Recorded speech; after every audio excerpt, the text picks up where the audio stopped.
वंदनीय मधुकररावजी पिचड साहेब यांचं प्रथम पुण्यस्मरण आणि या प्रथम पुण्यस्मरणाच्या निमित्ताने प्रवचन रूपी ज्यांनी सेवा दिली ते आदरणीय हरिभक्तपरायण विशाल महाराज खुले या कार्यक्रमासाठी आवर्जून उपस्थित असलेले साहेबांचे सहकारी मान्य झोले साहेब, आदरणीय बाबा गंगड, त्याचबरोबर या ठिकाणी उपस्थित सर्वच सन्माननीय व्यासपीठासमोर बसलेली सर्वच मान्यवर बंधू आणि भगिनींनो, खऱ्या अर्थाने आपण बघतोय की वंदनीय पिचड साहेबांचे या प्रथम वर्ष श्राद्धाच्या निमित्ताने खऱ्या अर्थाने हा तमाम या तालुक्यातील तथा तालुक्याच्या बाहेरील वंदनीय पिचड साहेबांवरती प्रेम करणारा समुदाय मोठ्या संख्येने या ठिकाणी उपस्थित झाला. त्याबद्दल मी प्रथमतः आपल्या सर्व समाज बांधवांचे, सर्व समाजाचे तथा या ठिकाणी जमलेल्या सर्वच नागरिकांचे, बंधू भगिनींचे मी आभार या ठिकाणी व्यक्त करतो. वंदनीय पिचड साहेबांच्या कालखंडामध्ये सांगायचं झालं तर भरपूर काही विषय आहेत. का सुरुवात त्यांनी ज्यावेळेस केली तर त्या सुरुवातीच्या कालखंडात एक शिक्षकाच्या पोटी जन्म घेतलेला एक मुलगा आणि त्यांनी खऱ्या अर्थाने पुढे चालून या तालुक्यामध्ये खऱ्या अर्थाने एक ध्येय होतं. हा दुष्काळी तालुका पाण्यामध्ये बदल करायचा आणि हा पाणीदार तालुका करण्याकरता खऱ्या अर्थाने त्यांनी आयुष्यभर खऱ्या अर्थाने झटले. हे झटत असताना त्यांनी या ठिकाणी वेगवेगळ्या स्वरूपाचं काम केलं. परंतु काही गोष्टी ज्या आहेत त्या अत्यंत महत्वाच्या आहेत. का त्याच्यामध्ये समाजावरच्या आरक्षणाची भूमिका असू द्या, या तालुक्याचं पाणी वाटपाचा कार्यक्रम असू द्या, त्याच्यावरती पाण्याचा हक्क दाखवण्याचा कार्यक्रम असू द्या, चाक बंद करण्याचं धोरण असू द्या, या तालुक्यातील रस्ते, पाणी, वीज या मूलभूत गरजा पूर्ण होण्याकरिता खऱ्या अर्थाने पूर्ण आयुष्य वंदनीय पिचड साहेबांनी खऱ्या अर्थाने झटलं. आणि हे झटत असताना त्यामागे खऱ्या अर्थाने जे आपण म्हणतोय का जो पाठिंबा होता तो पाठिंबा आपल्या सर्व समाजाचा, सर्व लोकांचा, जे लोक या ठिकाणी ज्ञात अज्ञात ही जी काही मंडळी आहेत ज्यांनी खऱ्या अर्थाने या ठिकाणी समाजामध्ये पुढे काम करणाऱ्या माणसांचा पाठिंबा दिला, पाठीवर हात टाकले आणि ही पाठीवरचा थाप टाकल्यानंतर खऱ्या अर्थाने पिचड साहेबांनी मागे वळून पाहिलं नाही.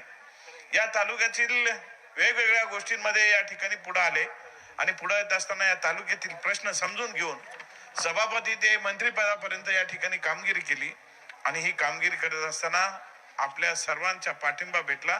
त्याच्यामुळे खऱ्या अर्थाने ही आजची वेळ खऱ्या अर्थाने या ठिकाणी पाहायला भेटलेली आहे. आज खऱ्या अर्थाने वंदनीय पिचड साहेबांना गेल्यानंतर वर्ष होत आहे. अनेक मनामधल्या आठवणी आहेत, परंतु या सर्व गोष्टींना कुठेतरी आपण म्हणतोय की आवर घातला पाहिजे. मागच्या ज्यावेळेस 10वा होता तर 10व्याच्या दिवशी एक संकल्प सोडला होता की वर्षभर पिचड साहेबांकडे माझी कुठलीही तक्रार जाणार नाही. त्याचबरोबर या ठिकाणी साहेबांच्या बद्दल ज्या काही गोष्टी झालेल्या असतील, कोणी बोललेलं असेल किंवा काय असेल, कुठल्याही गोष्टीला थोडासा संयमीपणाने या ठिकाणी उत्तर द्यावं म्हणून या ठिकाणी काही गोष्टी जाणीवपूर्वक झेललेल्या असतील. वर्षभर राजकीय ज्या ठिकाणी खूपच आवश्यक असेल त्याच ठिकाणी बोलायचं, नाही तर राजकीय थोडंसं भाष्य जे आहे ते कमी करायचं. या ज्या काही गोष्टी घेतलेल्या होत्या राजकीय कुटुंबामधल्या ज्या काही गोष्टी असतील आमच्या, तर त्या कुटुंबाच्या या वर्ष श्राद्धानंतर काही ज्या गोष्टी असतील त्या आम्ही बोलणार आहोत, चर्चा करणार आहोत. या सर्व गोष्टींमध्ये आमचं चाललेलं होतं. परंतु या ठिकाणी आपण बघतोय का या सर्व वर्ष श्राद्धाचा आजचा हा कार्यक्रम पूर्ण होतोय. ज्या संकल्प होते ते संकल्प खऱ्या अर्थाने या ठिकाणी काल विधिवत काम होत असताना, विधिवत पूजा होत असताना आपण म्हणतो पाणी सोडलं तसं पाणी त्या ठिकाणी सोडलं आणि तो संकल्प पूर्ण केला.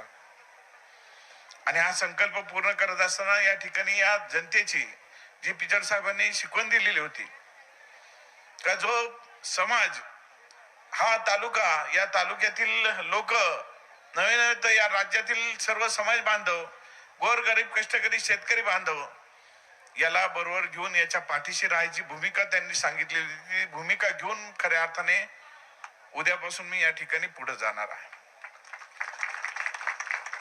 आणि हे सगळं करत असताना निश्चितपणाने ज्या पद्धतीने साहेबांच्या पाठीशी आपल्या तमाम जनतेची साथ होती, पाठीवरचा हात होता, तो हात मला या ठिकाणी आपल्या मदतीची आवश्यकता आहे. तीच थाप मला या ठिकाणी आपण द्याल ही अपेक्षा या ठिकाणी व्यक्त करतो. खऱ्या अर्थाने या ठिकाणी साहेबांना दिलेले जे वचन होते ते वचनातून मी पूर्ण या ठिकाणी पूर्ण केलेत.